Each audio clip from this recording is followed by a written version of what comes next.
आप ही हैं। आपने एक प्रश्न किया है गुरुदेव कि आपने तुलसी जी का महत्व समझाया, रुद्राक्ष का महत्व समझाया, पर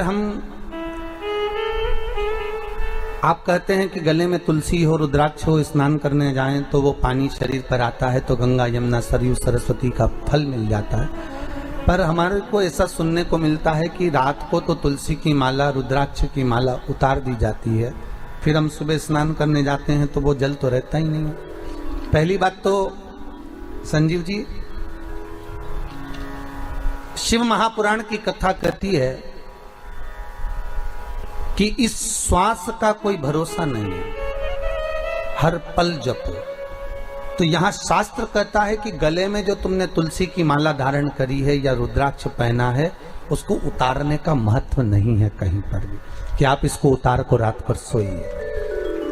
बैठिए। बहुत सुंदर प्रश्न करा आपने, जगत कल्याण के लिए। ये सभी के मन में प्रश्न आता है कि हम तुलसी की माला पहने या हम रुद्राक्ष, बैठिए, रुद्राक्ष की माला पहने तो हम रात को उतार दें? कौन कहता है?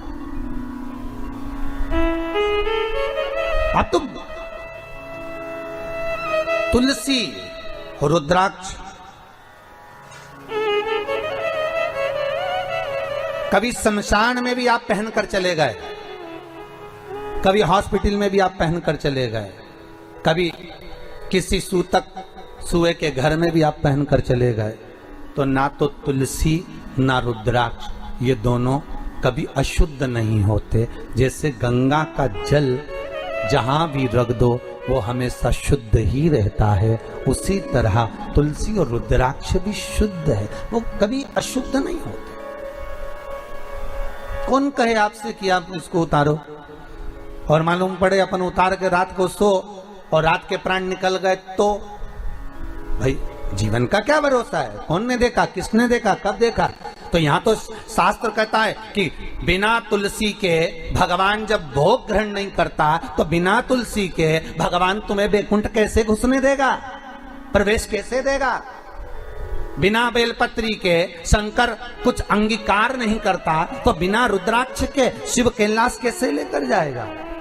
और प्राण अगर रात को निकल गए तो इसलिए शिव महापुराण की कथा कहती है कि गले में अगर तुलसी की माला होगी, रुद्राक्ष की माला होगी तो कम से कम ये काम तो आ जाएगी। नहीं तो मरने के बाद ईमानदारी से बोलना रे, जितने लोग टीवी पर कथा सुन रहे हो, जितने ये पांडितारा में कथा सुन रहे हो, प्रतापगढ़ के जितने लोग कथा का श्रवण कर रहे हो, उनसे निवेदन है ईमानदारी से बोलना, मरने के बाद व्यक्ति जिस गद्दे पर सोता है वो गद्दा बाहर फेंक दिया जाता है। बोलो सही है कि गलत है?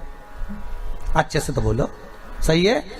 व्यक्ति जिस दरी पर मरा उस दरी को बाहर फेंक दिया जाता है। व्यक्ति जिस चादर को ओढ़कर मरा वो चादर बाहर फेंक दी जाती है।